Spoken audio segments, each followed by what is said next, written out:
அமெரிக்காவில் ஆலை இல்லாத நிறுவனங்களின் மருந்துகளுக்கு 100% வரி விதிக்கும் டிரம்பின் உத்தரவை எதிரொலி இந்திய பங்குச்சந்தைகளில் பார்மா நிறுவனங்களின் பங்குகள் 8% சரிவு.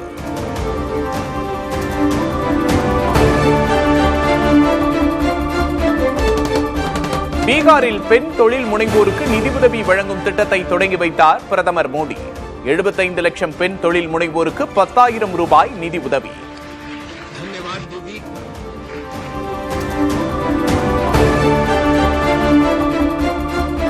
தேசிய கல்விக் கொள்கையை ஏற்றால்தான் நிதி ஒதுக்குவோம் என மிரட்டி அடிபணிய வைக்க முடியாது. சென்னை உயர்நீதிமன்றத்தில் தமிழ்நாடு அரசு காட்டமாக பதில்.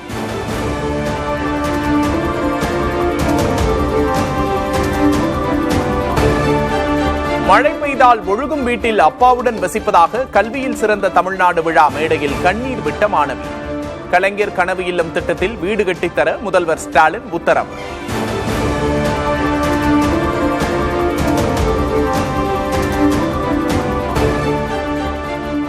கல்வியில் சிறந்த தமிழ்நாடு என ஸ்டாலின் கூறுவது அனைத்தும் பொய். தகுதி தேர்வு உத்தரவால் 1.5 லட்சம் ஆசிரியர்கள் தவிப்பதாக பழனிசாமி குற்றச்சாட்டு. அரசு கலை மற்றும் அறிவியல் கல்லூரியிலே பிரின்சிபால் இல்ல. எப்படி அந்த கல்லூரி இயங்கும்? எப்படி அங்க இருக்கிற மாணவர்கள் படித்து பட்டம் பெற முடியும்? இப்படிப்பட்ட அவல நிலையில திரு ஸ்டாலின் பேசுகிறார் கல்வியிலே சிறந்த தமிழ்நாடு என்று. அத்தனையும் பொய் தானே.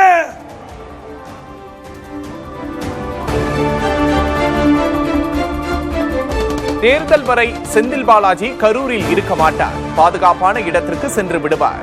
அரவக்குறிச்சி பரப்புரையில் பழனிசாமி பேச்சு.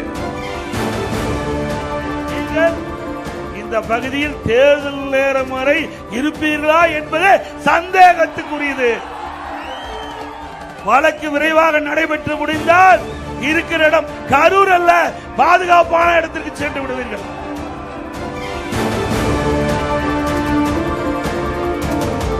திருச்சி, பெரம்பலூர், நாகை, திருவாரூரை தொடர்ந்து நாமக்கல் மற்றும் கரூரில் நாளை பரப்புரை மேற்கொள்கிறார் விஜய்.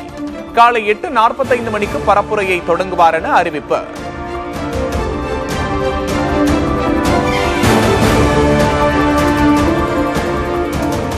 விஜயின் வாகனத்தை யாரும் பின்தொடர வேண்டாம், பொதுமக்களுக்கும் தொந்தரவு கொடுக்க வேண்டாம்.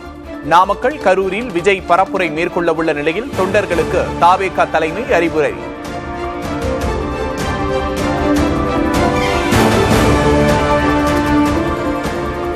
தாவேகா தலைவர் விஜயை மறைமுகமாக விமர்சித்த துணை முதல்வர் உதயநிதி ஸ்டாலின் நாள் கிழமை பார்த்து தாம் கூட்டத்துக்கு வருவதில்லை என்றும் சனிக்கிழமை தோறும் வரும் ஆள் இல்லை என்றும் பேச்சு.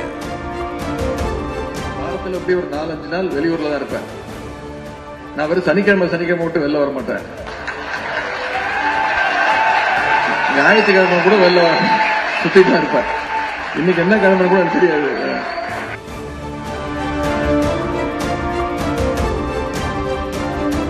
காவிரியில் அக்டோபர் மாதத்துக்கு 20.22 TMC நீர் திறக்க கர்நாடக அரசுக்கு உத்தரவு. டெல்லியில் நடைபெற்ற காவிரி நீர் மேலாண்மை வாரிய கூட்டத்தில் முடிவு.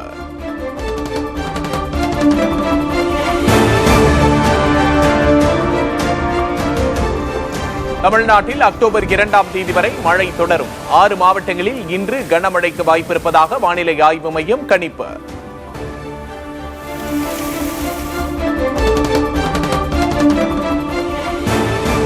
கன்னியாகுமரி மாவட்டத்தில் தொடர் கனமழை. நீர்வீழ்ச்சிகள், ஆறுகளில் வெள்ளப்பெருக்கு.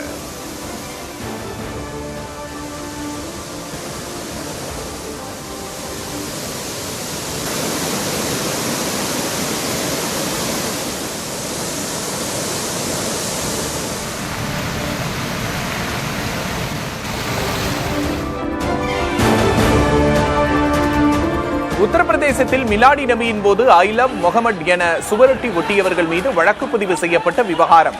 காவல்துறையை கண்டித்து பரேலியில் திரண்டவர்கள் மீது தடியடி நடத்தப்பட்டதால் பதற்றம்.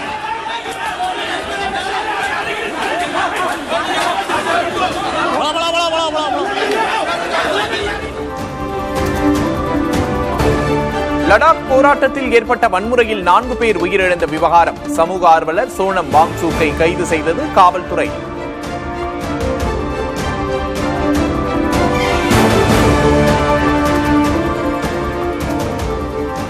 இந்திய விமானப்படையிலிருந்து ஓய்வு பெற்றது MiG-21 ரக போர் விமானங்கள். 60 ஆண்டுகால சேவைக்கு பிரியா விடை.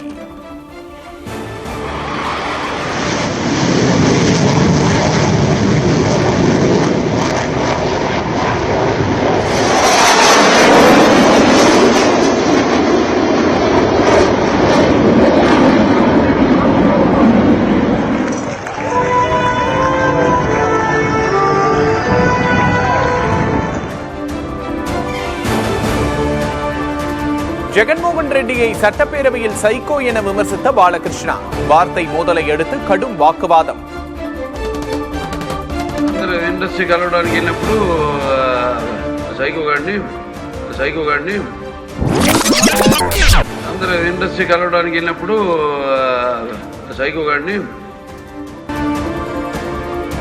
சென்னையில் ஆபரண தங்கத்தின் விலை கிராமுக்கு 40 ரூபாய் உயர்ந்து 10,550 ரூபாய்க்கு விற்பனை. சவரனுக்கு 320 ரூபாய் அதிகரித்து 84,400க்கு விற்கப்படுகிறது.